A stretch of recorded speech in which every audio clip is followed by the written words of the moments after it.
Karena saya mengaku dosa di hadapan Tuhan, maka Tuhan mengangkat supaya saya diangkat Tuhan, biar pengalaman hidup saya ini jadi berkat bagi banyak orang.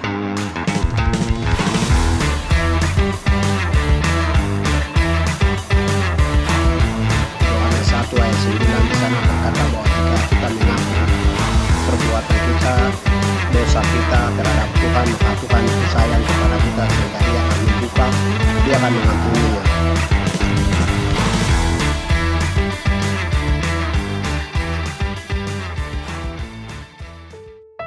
Shalom, selamat untuk kita semua anak-anak Kristen dimanapun kalian berada. Tetap sehat dan selalu bersyukur dalam setiap kehidupan kita. Baik, di sini saya akan menyampaikan bahwa ada satu pesan yang sangat luar biasa lewat hamba Tuhan yang Tuhan pakai, hamba muda di akhir zaman ini supaya melawannya deras hidup yang sangat luar biasa di hari-hari ini. Jadi tetap menonton video ini sampai habis supaya kita semua diberkati. Tuhan Yesus memberkati. Shalom. Halo, salam. Anda dengan saya adalah berharga di mata Tuhan. Dan sebelum saya wawancara satu firman Tuhan yang berkata dalam 1 Yohanes 9 ayat, di situ berkata bahwa jika engkau mengaku dosamu, maka Tuhan setia, adil dan mengampuni dosamu, entah dosa kecil maupun yang besar.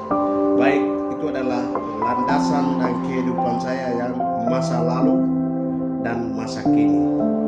Saya Evangelis Demianus Enia Magai, STA, selaku Gembala Sidang di Jemaat Kimi Batra di Mimika, dan saya Ketua Biro Pemuda Kelas Kimi Mimika,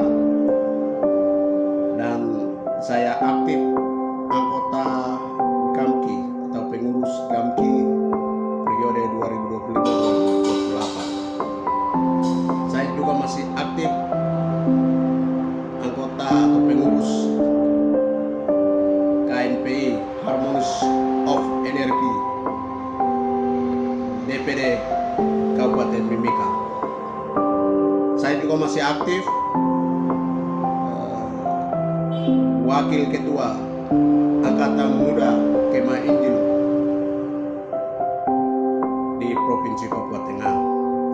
Jadi saya mau ceritakan masa lalu adalah dari sejak kecil tahun 2000-an 2000 mama saya dipanah oleh keluarga saya sendiri, kami Margania Magai sendiri yang satu keluarga kandung.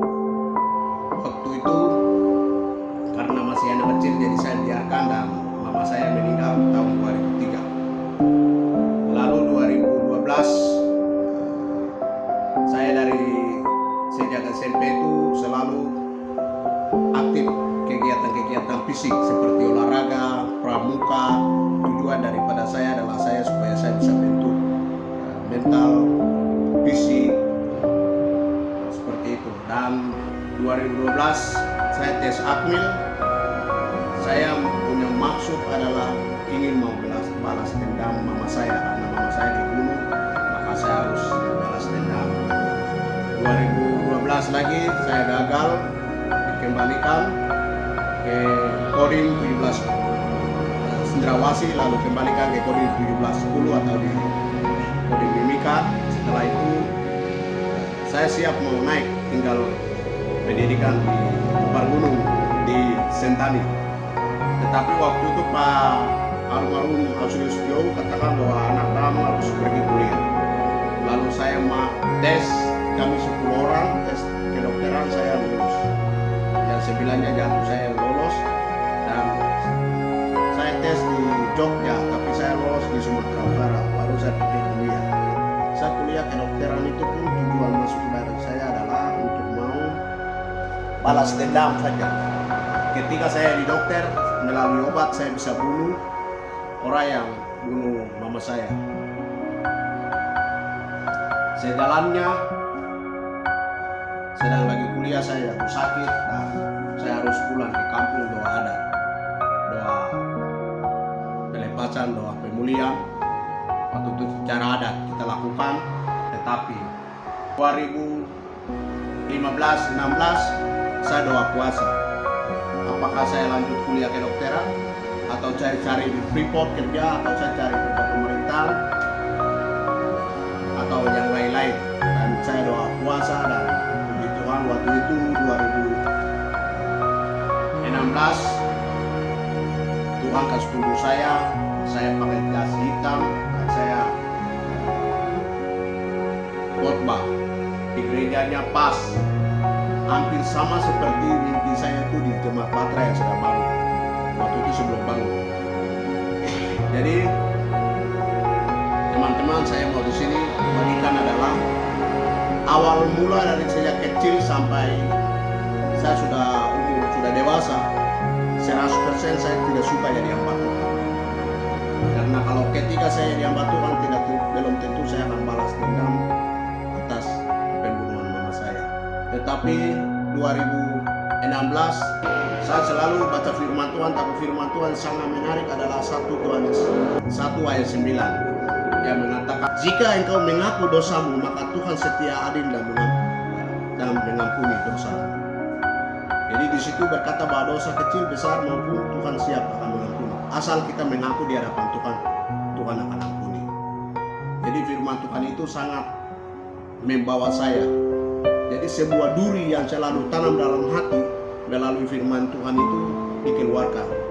Lalu 2017 saya daftar di Sekolah Tinggi Teologi Raser Timika, dan pada saat tes pun saya tidak bayar apa-apa. Berapa semester jalan ada tunggakan 5 juta. Yang dibayarkan 5 juta itu orang Hindu, yaitu Pak Prabakaran, orang India. Dia yang bayarkan, dan 2 semester 3 saya sudah akomodir sebagai peserta beasiswa JPMK. Dan puji Tuhan, Tuhan itu luar biasa. Sehingga biasanya kuliah 4 tahun, tapi saya selesai 2,5 S1. Bukan karena saya pintar, tetapi kembali ke firman Tuhan yang tadi.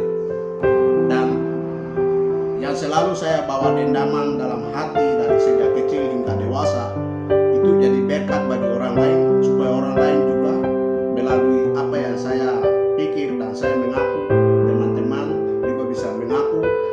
Jadi dosa itu tidak bisa membawa kita selamat, tetapi dosa itu dia akan membawa kita dalam. Yang penting kita lepaskan dosa, Tuhan akan setia dan dia akan mengampuni. Dosa apapun siap Tuhan akan ampuni. Nah, itu yang saya sampaikan. Dan satu firman Tuhan lagi,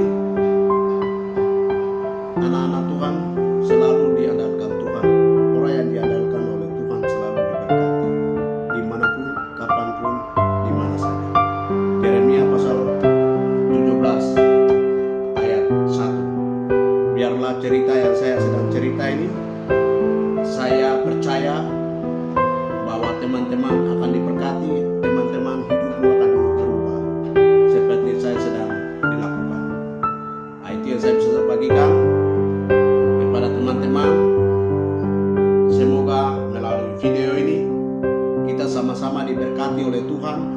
Kalau kita ikut Tuhan, susah itu soal biasa, tapi susah itu dia tidak membawa kita mau, susah itu tidak membawa kita kegagalan, tetapi segala sesuatu ada prosesnya. Apa yang kita inginkan ketika kita melayani Tuhan, Tuhan selalu sediakan bagi kita. Jadi anak-anak Tuhan selalu diberkati seperti pohon yang ada di tengah-tengah badai. Itu adalah kehidupan kita, dan hidup kita selalu andalkan Tuhan. Tuhan akan memberkati. Kiranya